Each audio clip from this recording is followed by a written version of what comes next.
todavía queda mucho más, quedan todos los platos fuertes que vendrán después y la charla de Ignacio Escolar.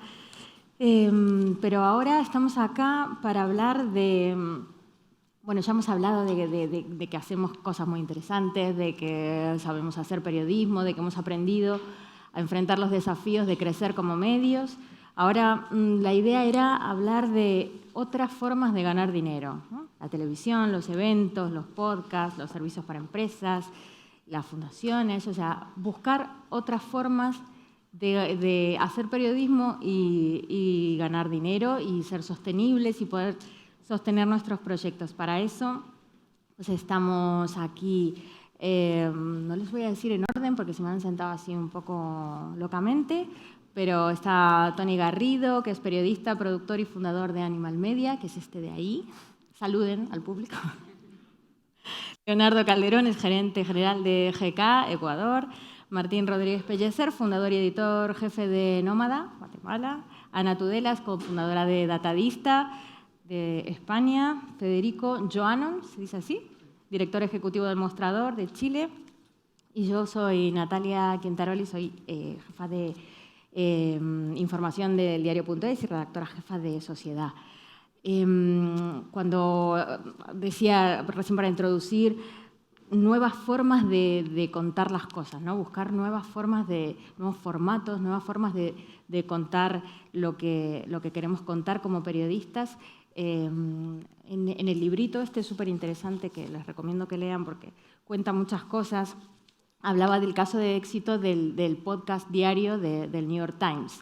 Verdad que no todos somos del New York Times, ¿no? Pero sí que el podcast se ha convertido pues, en una forma, en un formato interesante para muchos medios y nosotros en el diario hemos incursionado un poco en este formato con el podcast Master, en el que contábamos la investigación que hicimos sobre la expresidenta Cristina Cifuentes.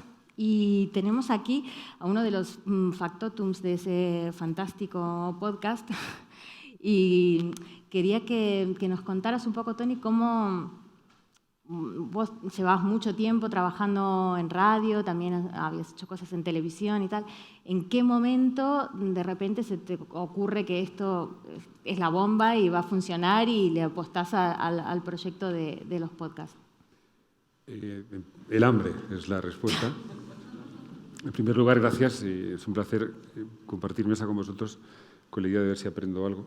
Y gracias al diario por la iniciativa y gracias a María, gracias a Nacho por la invitación. Es cierto, tuvimos la oportunidad, el privilegio hace algunos meses de ayudaros a contar una gran historia y yo creo que debemos contar las cosas que hacemos. Y, entre otras cosas, por eso que viene aquí en el enunciado, por lo de ganar dinero. O sea, yo creo que uno de los objetivos importantes, uno de los retos importantes que tenemos todos, los que nos dedicamos a los medios de comunicación, es contar bien lo que hacemos.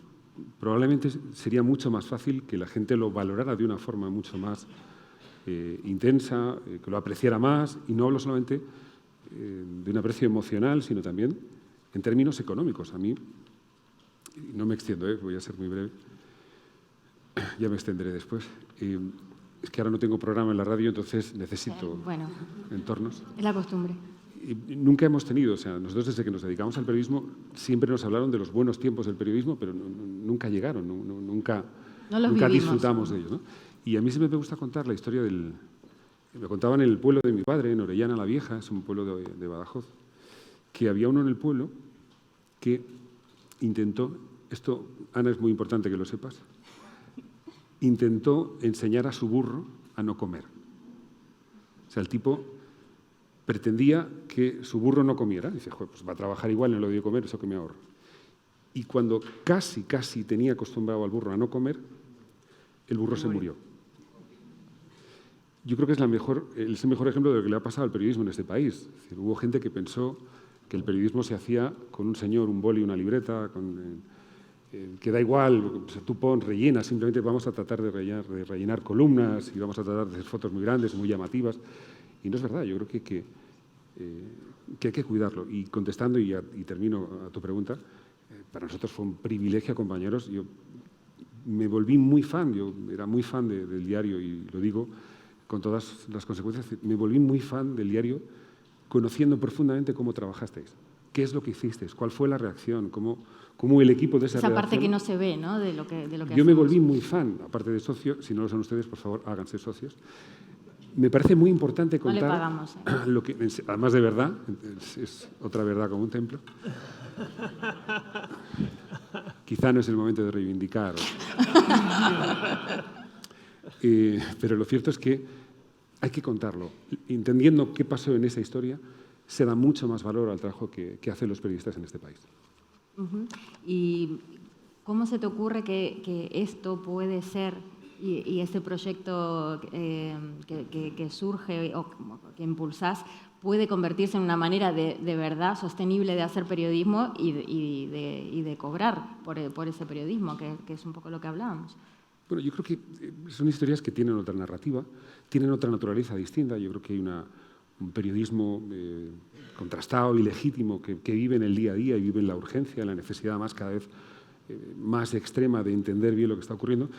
Y paralelamente a eso aparece una narrativa, que es la que nos ofrece el podcast, de ir contando de otra manera, con el mismo rigor, con la misma legitimidad, las cosas que han ido ocurriendo. ¿Cómo ser rentable? Bueno, pues yo creo que nos queda ahora entender bien cómo es el proceso, qué es lo que necesitamos y quién está dispuesto a pagar por ello. O bien el cliente final, que probablemente sea, lleguemos a la conclusión de que, oye, tú quieres escuchar algo de calidad, tendrás que pagarlo, y aquí hay muy buenas muestras de productos con una extremada calidad y la gente está dispuesta a pagar por ellos. O busquemos a compañeros de viaje que nos den los recursos. Lo que está ocurriendo es que existe una desintermediación total. Hasta hace poco eran los grandes medios, las grandes cadenas, los grandes grupos de medios los que acaparaban para sí toda la inversión publicitaria. Bueno, pues empieza a polarizarse mucho más ese entorno y es mucho más fácil hablar directamente con agencias, directamente con anunciantes, porque buscan una calidad que en este caso, en algunos casos, está más que contrastada y aparecerán nuevos caminos. Yo creo que estamos todavía entendiendo bien cómo es la cosa. Yo tengo un amigo, Tony Segarra, que él cuenta cómo su abuela vio cómo llegó la electricidad a su pueblo. Y le preguntaba, dice, bueno, ¿y qué hacíais, abuela? Dice, bueno, encender y apagar. Pues probablemente nosotros estamos una vez más encendiendo, nos toca una vez más encender y apagar para entender exactamente cómo funciona, cuál es el desarrollo en el tiempo de exposición del podcast, que es mucho más largo que cualquier página de cualquier diario, va a ser mucho más extenso. Bueno, nos tocará aprender cómo podemos obtener recursos de ello. Y apuntabas a colaborar, ¿no? Colaborar con otros medios más grandes, colaborar con empresas o con otros partners, ¿no? Que lo hablábamos también en la mesa anterior. En el caso de GK, Eduardo, ustedes han tenido experiencias de televisión, ¿no? O sea, o sea, salirse de ese ámbito en el que estaban y meterse en otro distinto. ¿Cómo ha sido eso? Nosotros, como GK, básicamente nuestro periodismo se fundamenta en 3 ejes, que son medio ambiente, derechos humanos y transparencia. La publicidad nunca ha sido una de nuestras fortalezas porque las marcas en nuestro país son reacias a pautar junto a artículos que hablan de temas duros, de los cuales nadie quiere hablar en el Ecuador.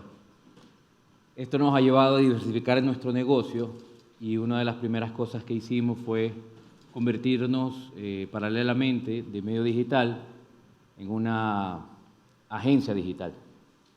Y empezamos a dar a ofrecer un trabajo a las marcas en el Ecuador para poder solucionar problemas de comunicación que las agencias de publicidad no los podían solucionar. Esto nos ayudó a mantenernos, a crecer, y el año pasado, diciembre de 2018, GK estaba produciendo un programa en YouTube que es un noticiero informativo con humor, más o menos como el programa de John Oliver, el mismo formato. Fue uno de los canales de Ecuador, uno de los más grandes, se interesa en el programa. Comenzamos a negociar con ellos hasta que, poniendo nuestras condiciones, logramos cerrar el negocio y nos convertimos en productora. O sea, de repente estábamos experimentando con con este programa para irrumpir en una sociedad que es muy cerrada, muy conservadora, y llamamos la atención de un medio muy cerrado, muy conservador también, y en una negociación muy tensa, logramos, por así decirlo, salirnos con la nuestra, y el programa se lanza al aire en marzo de este año, del 2019. Tuvo su primera temporada por 6 meses, terminó ahora en septiembre, y financieramente ha significado un buen sostén para GK, y obviamente esto nos ha abierto las puertas a muchas otras, a nuevos horizontes. O sea, que ganas en como repercusión productor. y también en financiación para poder hacer esta otra parte del proyecto que tiene que ser sostenible también, ¿no? Y que publicitariamente no es tan atractiva. Totalmente. De hecho, el abanico que se ha abierto es en cuanto a producir contenido. Cadenas, bueno, en el Ecuador, como Claro o como Movistar o DirecTV, hemos conversado con ellos para entregar nuevos programas, obviamente con el interés social que tiene GK, para poder ofrecerles estos programas, porque ellos sufren actualmente de contenidos, no tienen contenido para emitir. Y hemos cumplido hemos superado el estándar de calidad del Ecuador, hemos hecho una producción limpia, clara y precisa, y todo este esquema se fundamenta en periodismo, buena investigación, fact-checking adecuados, pero le hemos agregado un poco de salsa, que es el tema del humor. Y nos ha ido muy bien. Y en esto de producir contenido, Martín, también tienen experiencia en esto de producir contenido para otros, ¿no? ¿Cómo se ha gestado este proyecto? Pues Nómada. ha sido una evolución, porque cuando fundé Nómada hace 5 años y tenía la disyuntiva entre hacer una empresa o una ONG, yo decía, va a ser una empresa porque el mercado tiene que reconocer el buen periodismo y lo va a financiar, pero era muy ingenuo y eso no ocurre, y menos en economías tan concentradas en donde el mercado o las grandes empresas más bien detestan el periodismo que les fiscaliza. Y entonces empezamos a ver que iba a haber un boicot, de que casi nadie va a pautar publicidad en la página, y quienes lo hacían les empezaban a hacer bullying el resto de empresas grandes. Y entonces, inspirados un poco en GK y también en Vice, y viendo que en otros medios grandes en el mundo lo hacían, decidimos hacer una agencia de contenido en la que el equipo de diseñadoras y productores audiovisuales y community manager y uno de los 5 periodistas iba a dedicar la mitad del tiempo, todo ese equipo, a hacer periodismo, y la mitad a hacer diseño, video, comunidad y storytelling para empresas sin el logo de Nómada. Y entonces eso les permite a 18 clientes que tenemos ahora poder contratar nuestra calidad de diseño y de narrativa sin que les hagan bullying. Sin relacionarse con este contenido que encuentran un poco polémico porque... O con el logo, siquiera. Porque critica ciertas cosas o a ciertas empresas, o porque fiscaliza de alguna manera el poder. Sí, y entonces pues nos permite financiar una parte de la empresa y no sufrir como el resto de medios porque hay una disminución de pauta. Pero ha sido de prueba de error, porque al inicio intentamos con eventos y hacíamos eventos académicos, que todavía hacemos, y fiestas para los lectores, para construir un espacio seguro para las mujeres y para la comunidad LGTBI, que por cierto quería tocarle un poco las narices a Pato Fernández, porque quiero que me demuestre qué país es ese donde hay un montón de medios feministas, porque yo no lo he encontrado por ningún lado. En Nómada nos reivindicamos feministas y nos hacen bullying todo el tiempo. Así que me encantaría saber en qué país, no sé si es Islandia o es otro planeta, pero yo no encuentro por un país donde todos los medios sean feministas. El hecho de reivindicarse como feministas les ha generado problemas ¿También en Sí. cuanto a publicidad o en más Sí, cosas? sí, o sea, desde el inicio, antes de que empezara el boicot, nadie quería pautar en la sección de feminismo y género. O sea, Guatemala es un ecosistema duro para hacer periodismo. O sea, nos metemos con los malosos, sean políticos o militares o empresarios duros, a veces con alguno que otro narco. Pero la única vez que hemos tenido amenazas de Con muerte... alguno que otro narco dice así Sí, como... pero la única vez que hemos tenido amenazas de muerte en público ha sido cuando hicimos un evento sobre despenalización del aborto. Así que no es una cuestión sexy el feminismo, allá tampoco. Y entonces, pues hacíamos eventos que podían ser un lugar de encuentro para la comunidad de Nómada, un espacio seguro para las mujeres, para la comunidad LGTBI. E iba bien hasta que la cervecera grande salió involucrada en un caso de corrupción y lo contamos y nos quitó el patrocinio. Entonces, la parte más rentable eran los patrocinios y entonces ya no es tan rentable y entonces hacemos menos eventos y ahora la agencia de contenido es un proyecto rentable y uno de los aprendizajes que hemos tenido estos 5 años es que hay que poner muchos huevos en muchas canastas por si alguna no rinde mucho ese año, pues otra va a rendir mejor. Y han va a encontrado ser- a través de esto una forma de financiar el periodismo que quieren hacer. Sí, sí, ahora, Restándole un poquito de recursos, pero o sea, haciendo tenemos, posible que seguir haciendo ese tipo de información, ¿no? sí, tenemos 48% que viene de grants, 32% que viene de la agencia, 1% que viene de lectores y ahora vamos a lanzar el programa de membresías en noviembre y el resto lo hemos financiado con venta de acciones y los accionistas son públicos, o sea, es transparente quiénes son los dueños y no hay un contrato de impunidad y tenemos una deuda con el fondo MDIF y así lo hemos financiado. Ujú. ¿Cuántos son ahora mismo trabajando en Nómada? 20. Hablábamos de hacer contenido para otros. Ana, cuando ustedes se plantean crear Datadista, ¿estaban pensando en hacer contenido para otros? ¿Se plantearon hacer un medio que fuera solo de datos e investigación? ¿Cómo nació ese proyecto? Bueno, lo primero, gracias Natalia, gracias a María Ramírez y al diario. Es flipante, tenemos 3 años y estamos aquí, mucha gente sentada, es muy guay. Y no nos lo planteamos. Me encanta, Toni, que me hayas contado lo del burro. Es que es una cosa que me contaba siempre mi abuelo, que era un loco que hubiera sido periodista, pero era agricultor, pero no podía estar dentro de una casa, tenía que estar fuera, viendo cosas, ¿no? O sea, el burro se muere, y tanto que se muere, lo que no sabemos es de qué. Porque es que el burro se ha muerto de no comer y se ha muerto de comer tanto que pensábamos que íbamos a poder andar con él y nadie venía, porque no era interesante, estaba todo gordo, pero no podía caminar y el periodismo había dejado de servir. Entonces nosotros... Cuando has dicho lo de burro gordo me has mirado por algo. Pues porque me has dicho una anécdota. Pero vamos, en absoluto.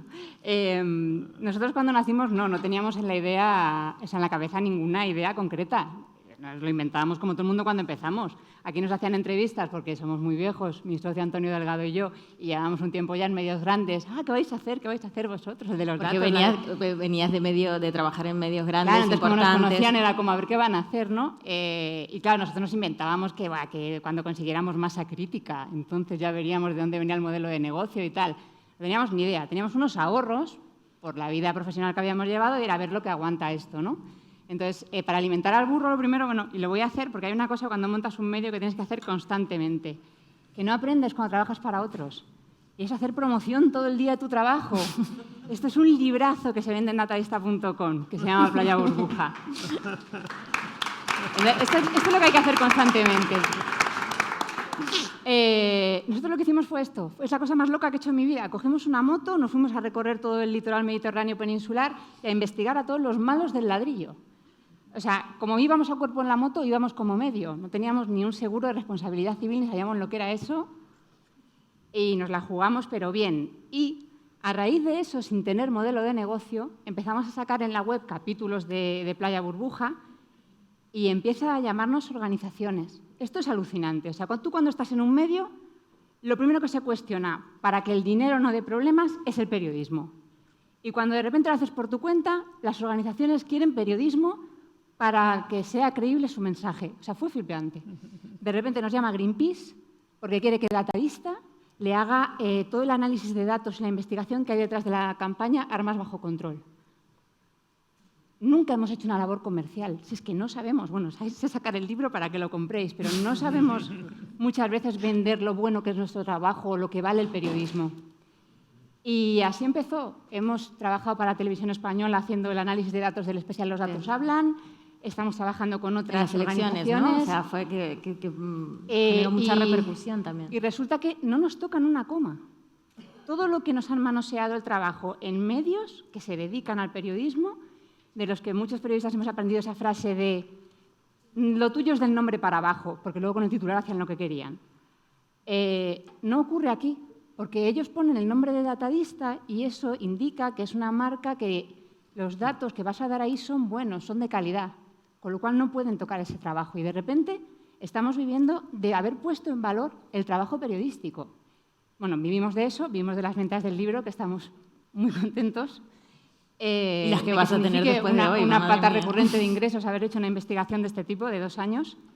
Y luego es verdad que hay dinero para periodismo en el mundo. Hay dinero, lo habéis comentado en alguna charla también, de organizaciones internacionales, algunas de ellas temáticas que se dedican a diferentes temas y que quieren que haya medios que investiguen áreas concretas de información. Todas esas 3 patas han hecho que Datadista en 3 años pues, sea sostenible y no nos lo esperábamos para nada. O sea, que fue una sorpresa que funcionara. O sea, que funcionara también, que seamos sostenibles a los 3 años y tengamos un modelo basado exclusivamente en hacer periodismo, sí. Y decías, han colaborado con Televisión Española, han hecho trabajos para Greenpeace. Vamos a publicar ahora una fantástica investigación este fin de semana, se lo pierdan en el diario.es, sobre la contaminación en el Mar Menor y las razones de esa contaminación, que tienen mucho que ver también con los intereses.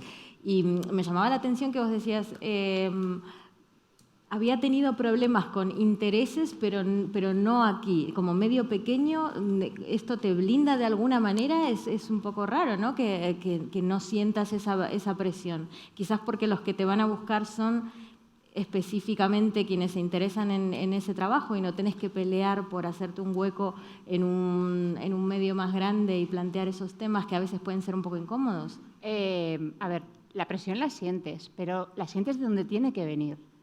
De la gente que no quieren que hables de ellos. O sea, hacer esto, pues imagínate, es que hablamos de Marina Dor, de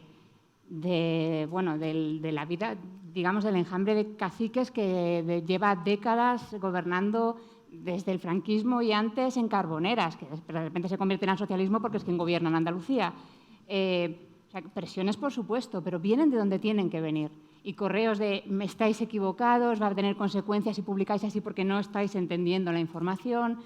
Estas cosas que además en este país sabéis perfectamente en el diario, que aunque sea obvio que el trabajo es impecable, tanto como para provocar dimisiones, tanto como para que no se pueda decir una coma del trabajo, es que aquí nos denuncian por delitos de honor, por no sé qué, y se admiten a trámite.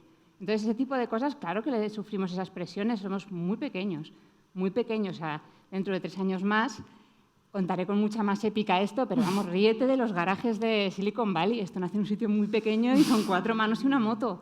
Entonces, pero este país es arriesgado publicar información porque al final te tienes que contratar un abogado, aunque lo hayas hecho bien, o sea, qué decir, y te meten en procesos que sí se admiten. Entonces, claro que hemos tenido presiones, pero no vienen por parte de quien te está ayudando a que sea sostenible el medio. Eso es lo curioso. Federico, en el mostrador también han ensayado nuevas formas de contenidos, de diferentes tipos de contenidos. Han apostado también por el contenido patrocinado.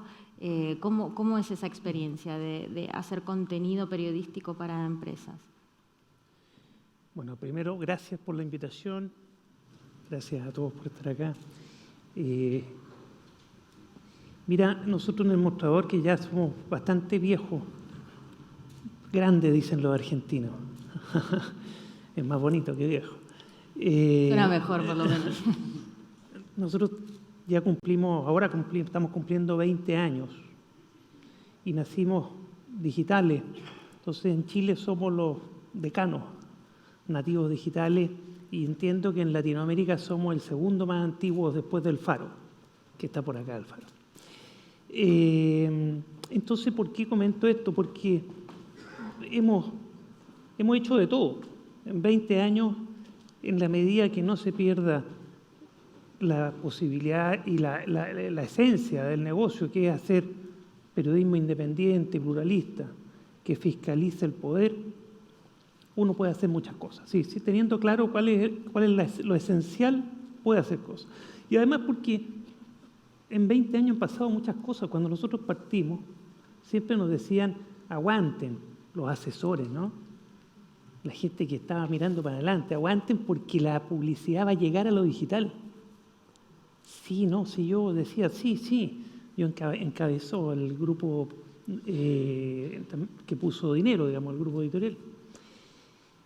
Y aguantamos, ¿no? Y empezó a entrar un poco de plata, fíjate, y el 2001 estaba llegando plata, no te diría que estábamos cerca del equilibrio, pero íbamos para allá y se proyectaban 2 o 3 años, hicimos levantamiento de recursos porque se supone que en 2 o 3 años iba a estar bien, en un método de financiamiento tradicional, publicidad. Uh-huh.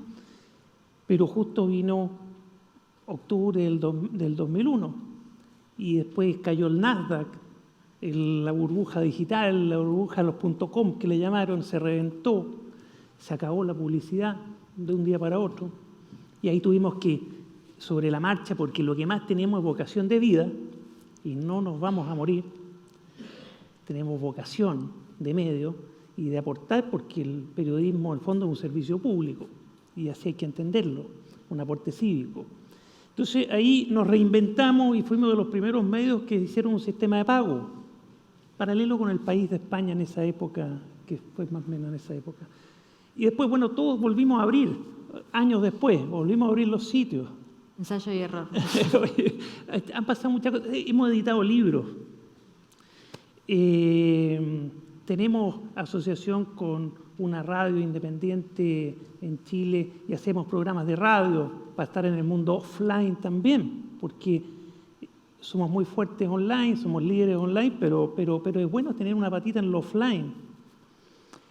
Es decir, todo lo que no nos saque del corazón del negocio periodístico y de la contribución cívica que eso significa, estamos disponibles.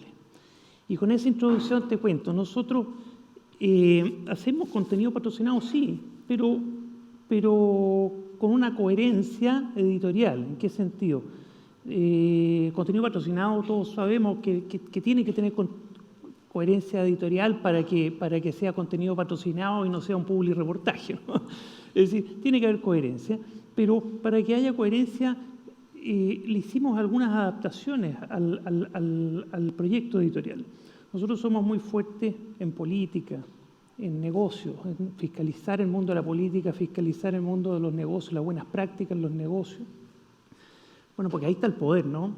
No solo en la política, en los negocios y en el dinero, ¿no? Somos bastante fuertes también en Chile en todo lo que es cultura, ciencia. Pero nos dimos cuenta de que había una doble oportunidad abriendo otro tipo de temática. Sustentabilidad, accesibilidad, salud, que por un lado nos permitía acercarnos a marcas que antes no se hubieran interesado. Claro, que con el contenido tradicional y fuerte del diario, que no lo hemos descuidado, sigue estando y sigue siendo un contenido más bien áspero.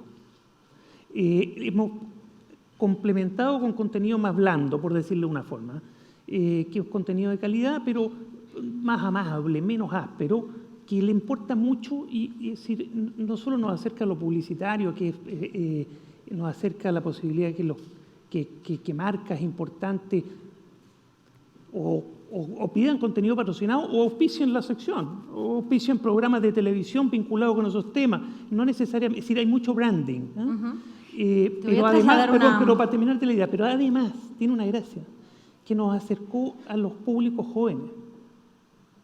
Que diversificaron también en... Exactamente, si no, nosotros tenemos mucho público joven y eso que ya es un diario que tiene 20 años, pudimos habernos ido envejeciendo todos, ¿no? Los que nos empezaron viendo y nosotros. Y hoy día somos muy fuertes entre los 18 y los 30 años. Gracias. Es básicamente nuestra edad. Justamente. Oye, muy fuerte, no porque no lean política ni lean negocio, también leen, pero los contenidos nuevos... Llegan atraídos por otro tipo de temas. Y por supuesto, redes sociales, en Instagram somos muy fuertes, por supuesto, y al igual que lo que se ha dicho acá, ya nos resignamos y son medios distintos. Instagram es un medio en sí mismo y todo lo que aquí se ha dicho yo lo suscribo. Pero era para comentarte que no se trata de contenido patrocinado por contenido patrocinado. Hay que vivir. Ya se pasó la época de oro, porque para terminar la historia, llegó la publicidad a lo digital. De hecho, hoy día hay en Chile tanta publicidad en lo digital como en televisión abierta. El papel se fue abajo en publicidad, lo que ha pasado en todos lados. Pero pasó por el lado de los medios, porque se fue a Facebook y a Google. Es decir, los asesores tenían razón. Y que llegó a lo digital, pero no llegó a los medios de comunicación. Entonces, los medios de comunicación tenemos que hacer de todo para vivir en la medida que no perdamos claro cuál es nuestro eje, nuestro motor, ¿no? Y ahí va la pregunta que nos acaban de acercar del público, sobre todo para quienes producen contenido para otros. Al ser agencias de contenidos y medios periodísticos, a la vez no hay o no se entra ahí en un conflicto de intereses, que si de repente les toca publicar algo en contra, hablábamos, ¿no?, de la función fiscalizadora tanto de las empresas como del poder, si de repente toca escribir sobre una empresa, malas prácticas de una empresa, y esa misma empresa es para la que estamos produciendo contenidos, ¿hay ahí un conflicto? ¿Cómo se maneja ese conflicto? Normalmente nosotros no nos aliamos con empresas o potenciales clientes que no compartan nuestra visión del mundo y del planeta. Por ejemplo, el año pasado el municipio de Guayaquil quiso hacer una ordenanza para prohibir el uso del plástico en la ciudad. Era un mal planteamiento del municipio, lo quería hacer de buenas a primeras, sin ninguna planificación. Nos tocaron la puerta la Asociación de Plásticos del Guayas, ¿no? Y ellos querían que nosotros creáramos un medio digital para defenderse de la ordenanza del alcalde. Ni siquiera llegamos a la reunión. Por teléfono les dije, no podemos porque ustedes producen plástico. El plástico es un problema para el planeta y la forma en la que sus asociados lo producen no es la mejor. No podemos trabajar con ustedes. Normalmente no nos aliamos con clientes que no comparten nuestra ética, por un lado, y por el otro, siempre la independencia editorial está por sobre todo. Si tenemos un cliente y este tiene algún problema y nosotros escribimos sobre eso, algún problema fiscal o de medio ambiente o maltrato a sus empleados, bueno, pues y este quiere retirarse y romper el contrato que tiene con la agencia, pues las puertas están abiertas y tiene que irse. No estamos dispuestos a mantener buenas relaciones con clientes que no hacen bien su trabajo. Pues a nosotros, o sea, tenemos algunas fronteras, como no aceptar dinero de mineras o de la cementera monopólica o del gobierno central, pero a partir de ahí buscamos clientes y sí nos ha tocado que de repente tenemos un cliente y encontramos que no está pagando impuestos adecuadamente por un avión que tiene el dueño. Entonces, lo que hacemos es, mi trabajo es cintura política y entonces llamar a decir, mira, no es personal, esto es periodismo y pero mañana abrimos con esta historia. Encontramos esto y entonces, pues, podrías por favor dar tu versión y pasa. Y me ocurre frecuentemente con clientes y con accionistas. Y es, por ejemplo, el CEO de Claro fue descubierto. En Guatemala pasamos 10 años luchando contra la impunidad con mucha energía y entonces terminamos con 600, 700 personas en la cárcel muy poderosas y un montón de empresarios en la cárcel también. Y entonces estaba el CEO de Claro, prófugo por financiar ilegalmente a políticos, y el hermano es accionista de Nómada. Y entonces le hablé para decirle, mira, ¿me puedes dar el celular de tu hermano porque vamos a sacar una nota de él? Y entonces él me decía, pero mira, le va a hacer mucho daño esta publicación, ¿será que pueden por favor no publicarlo? Y yo dije, mira, yo no soy responsable de lo que él hizo y no es personal. Y se fue enojado y después me escribió como a los 10 minutos, por esto invertí en este medio porque sé que no tengo control. Y entonces es de acercarse a decir, esto no es personal y hay un espacio para que pueda defenderse. Y hay empresas que siguen siendo clientas y empresas que se van. ¿Y ustedes como medio cómo lo plantean? O sea, ¿intentan ser transparentes en este sentido de nosotros tenemos un acuerdo comercial con esta tal o simplemente se maneja internamente de, miren, vamos a sacar esta historia y Sí, lo que quieran reaccionar? Normalmente el equipo periodístico no sabe quiénes son los clientes y entonces simplemente hacen periodismo y cuando nos metemos con algún accionista hay ocasiones en las que decimos estos accionistas, sino igual le damos duro, pero no tienen en cuenta sobre quién hacen periodismo, que el otro día yo tenía una demanda y uno de los accionistas, que es abogado, me dijo, pues te defendemos ad honorem. Y entonces había un abogado que me estaba defendiendo y había un periodista haciendo una nota sobre universidades de cartón y me dice, encontré a un profesor, lo fui a buscar a su casa y al final accedió a hablarme. Y yo, ¿cómo se llama? Tal y tal. Y yo, es el abogado que me está defendiendo.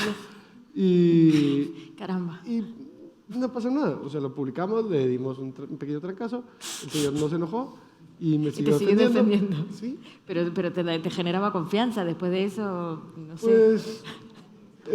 Pues fue el abogado que me dio un poco de riesgo de repente. Y entonces solo es de hablar. Te condenaron, ¿no? No. Muy bien.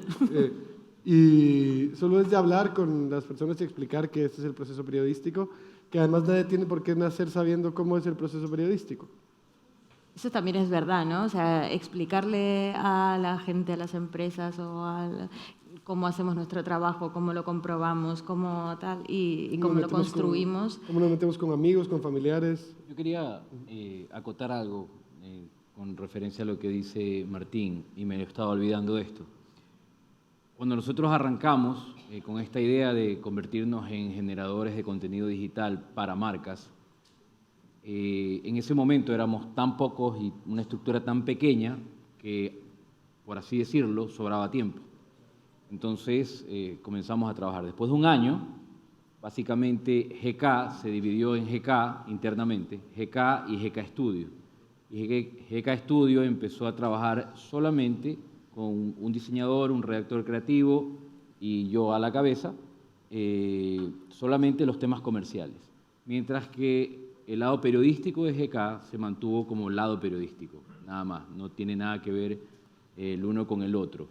Lo que sí hacen los periodistas de GK es trabajar para ONGs o en temas de ONGs o de fundaciones que quieren exponer temas importantes como minería ilegal, como explotación petrolera abusivas en la Amazonía, y ellos sí se dedican a hacer explainers, a producir explainers para estas causas. Entonces, tenemos internamente dividido el trabajo. Vale. Si me permites, perdón, Natalia, con lo que dices, es que por fin la pregunta que es muy pertinente por el tema de la charla está resuelta. Es decir, está en el consumidor. Le damos valor a las series y pagamos por ver series y nadie tiene ninguna duda, ningún problema a la hora, más allá que tenga el dinero o no, de darle valor a lo que está viendo. Si queremos escuchar música sin publicidad para que no haya ningún tipo, pagamos por ello.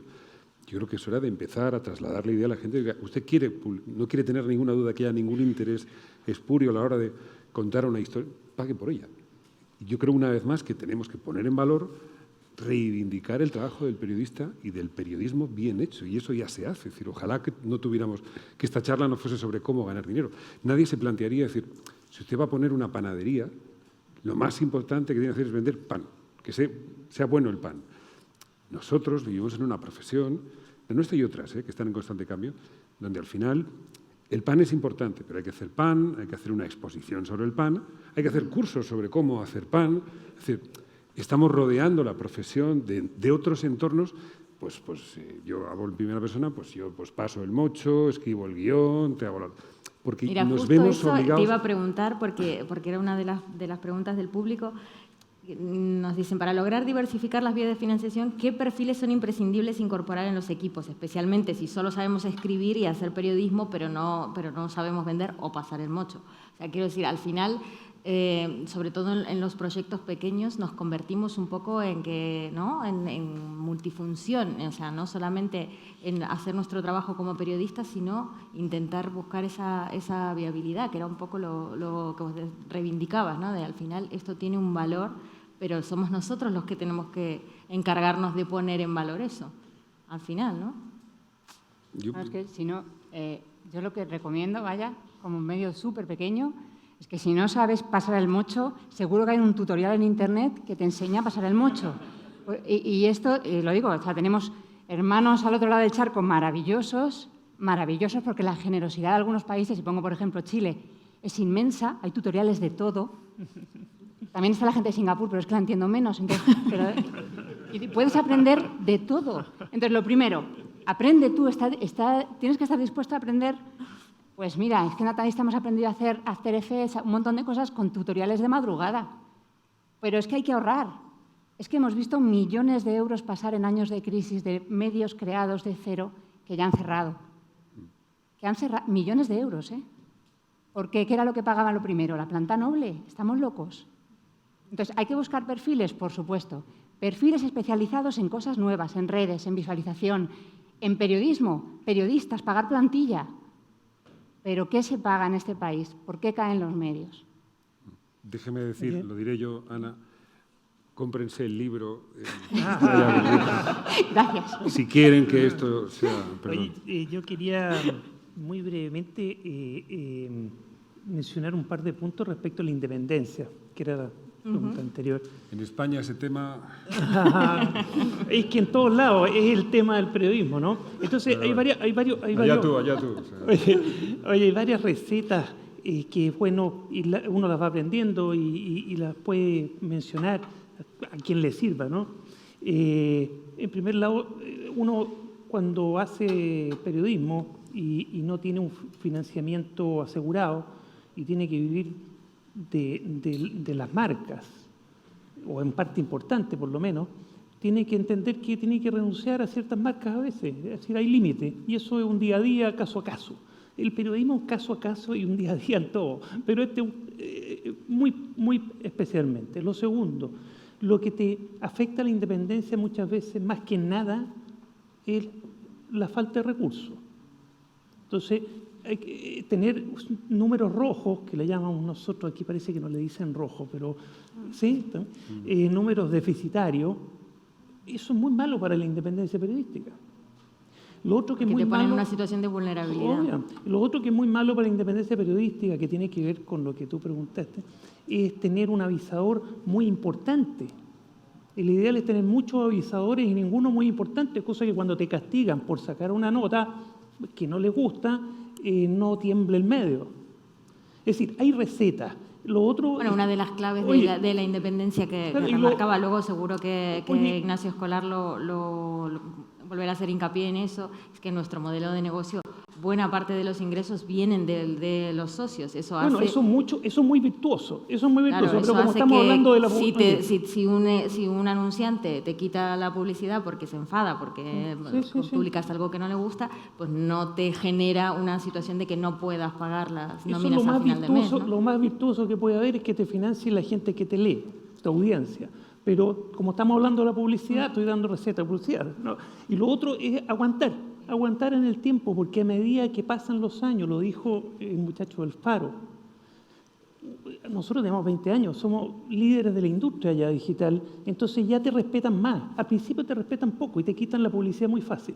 Con los años, y eso yo creo que lo podemos decir todos los que llevamos varios años, oye, en el negocio, ya cada vez las empresas ya se resignan. Dicen, estos gallos son independientes, quiero estar ahí, quiero asociar marca porque tiene credibilidad, ya, me quedo igual. O me voy y te castigan, pero si son ninguno muy relevante, la cosa Aguanta. funciona. Se nos está acabando el tiempo y quiero hacer más preguntas, pero venga. Yo quería decir de lo de los puestos claves, que fui aprendiéndolo después de perder mucho dinero. Intentamos, por cada periodista que contratábamos, una persona que no fuera periodista. Y creo que la clave es invertir. Si uno contrata a alguien pues, muy novato o muy novata, pues va a tener resultados de muy novato, muy novata. Y tenemos, además del área de periodismo, el área de diseño, que invertimos mucho en diseño y ahora nos da dinero diseño. Tenemos un área de fundraising y tenemos una persona solo para fundraising y nos da dinero el área de fundraising. Tenemos una persona para comercial y hasta que no tuvimos una persona pues, con mucho más experiencia, no vendíamos como vendemos ahora. Y una persona que es súper importante, administración. Hasta que no tuvimos una persona muy estructurada que nos dijera no, que hiciera planificación, no administrábamos y ahorrábamos lo que necesitábamos. Entonces hay que invertir y hacerlo en 50% no periodístico, porque si no, no es sostenible. Y como dice Ana, gastar lo menos posible. Como un mechero. Eso es muy importante. Para Tony, esta pregunta. ¿Qué plataforma de podcast monetiza mejor? ¿Evox, Spotify, Google, Podcast? Nada, No de monetiza momento nada, o sea, realmente estamos buscando.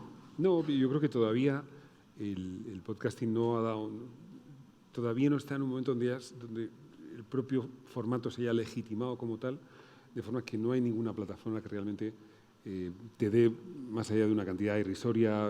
Yo creo que esa narrativa todavía está en un proceso muy, muy, muy primario, todavía es muy germinal de ver hacia dónde se desarrolla. Es muy interesante el formato en sí mismo, pero es muy poco lo que se pueda monetizar en todas, la suma de todas ellas es absolutamente ridículo.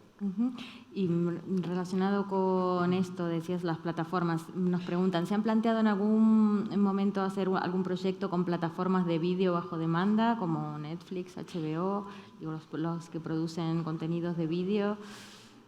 ¿Esto es posible o no está tan al alcance de los proyectos un poco más pequeños, saltar a una gran plataforma de eso? Pues si consiguiéramos financiamiento y una alianza como la de Vox Media en Estados Unidos, sería maravilloso, porque el impacto es muy grande. Cosas que pasan en Estados Unidos. Sí, pero sí, sería lindísimo. Bueno, nos hemos quedado sin tiempo. ¿Teníamos alguna pregunta más? Para Martín, ¿el matrimonio, periodismo y universidad realmente funciona? Pues yo estuve 3 años y aprendí muchísimo. Era un lujo porque teníamos el modelo de negocios asegurado, pero hay muchas tensiones porque así como los periodistas no sabemos cómo es dirigir una universidad no tiene por qué saber cómo es el periodismo. A la universidad jesuita la presionaban mucho cuando publicábamos, por ejemplo, que un familiar de la cementera estaba relacionado con crímenes de lesa humanidad en la guerra. Le quitaron las prácticas a todos los alumnos de la universidad y les van presionando mucho. Y es una cuestión de pedagogía mutua y debería funcionar porque creo que es una alianza natural. Además que a la universidad le costaba el 1% de su presupuesto y le abre mucha cancha. O sea, por ejemplo, en Guatemala las universidades inciden en la elección de magistrados y como el medio pues investigaba a todos los actores de poder, después ya ningún actor de poder iba a decirle a la universidad para esa elección vamos a decirles qué hacer, porque le da oxígeno. Ojalá que más universidades, entiendo que hay otras que lo están intentando hacer, Pero en se todo caso es embarquen. una relación difícil. Es una relación complicada, como un Solo- matrimonio. Déjame solamente la pregunta de si el matrimonio periodismo-universidad funciona. La respuesta es sí. La prueba es Cristina Cifuentes. Escuchen Pueden ese escucharlo en podcast, máster por favor. del diario El País. Muchas gracias a todos. Hemos aprendido mucho. A ustedes les digo, además de que pueden seguir anotando preguntas luego para Ignacio Escolar y para lo que sigue, que también tendremos a Javier Gallego Crudo de Carne Cruda, les digo que a quienes aguanten como premio a la constancia, porque nos queda todavía un rato, pero súper interesante, nuestro fantástico ilustrador que está ahí.